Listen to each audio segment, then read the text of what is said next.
কবরে দেখা হওয়ার পরে হাউজে কাউসারে দেখা হবে।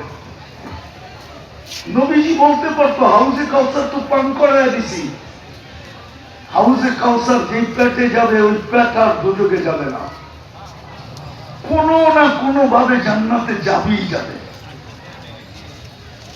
তুমি তো বলতে পারতা হাউজে কাউসার তো প্রাপ্যই ছিল, দুনিয়াতে তো বইলা আসছিলেন হাউজে কাউসার পান করাবেন, কিন্তু আমি যে সারা জীবন আপনার আদর্শে চুল কাটলাম ওটার জন্য কি দিবেন? দেন না।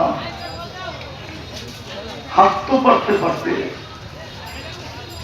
তো যেটা বলতেছিলাম, জান্নাত 10টা শারীরিক গুণ দিয়া ঢুকাবে। চুরদুন মুরদুন মুখাদুন, মোষ থাকবে না, দাড়ি থাকবে না, চোখে সুরমা লাগানো থাকবে।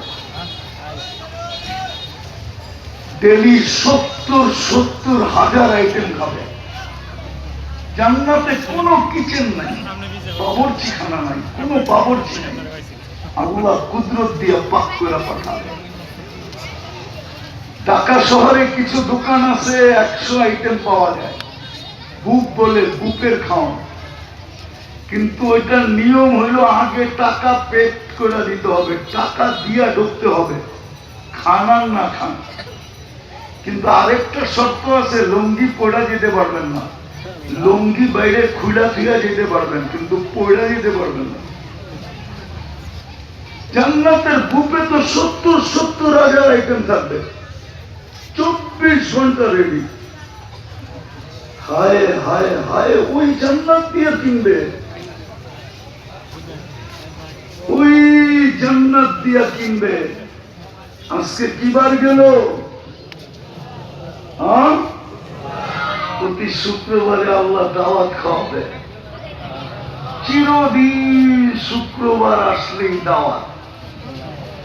6 দিন নিজের জান্নাতে খাবে, 7ম দিন আল্লাহ নারী পুরুষকে দাওয়াত খাওয়াবে।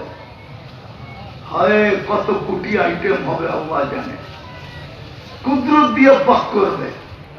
মানুষ যত বড় হয় তার খাওয়ার পরিধিটাও তত বড় হয়, ঠিক না?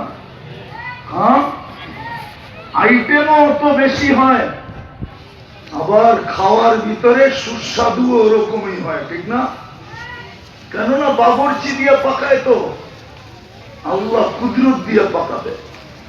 প্রতি শুক্রবারে দাওয়াত খাওয়াবে, প্রতি শুক্রবারে আল্লাহর দিদার হবে, দিদার। আল্লাহকে দেখতে দেরি, কোটি গুণ রূপ বাড়তে দেরি হবে না।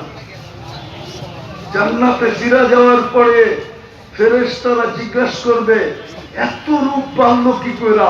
তো হাসবে আর বলবে সুরনা রব্বানা ফাসতাদা হুসনা ওয়া জামালা, আল্লাহর দিদার হয়েছে, আমাদের রূপ বেড়ে গেছে।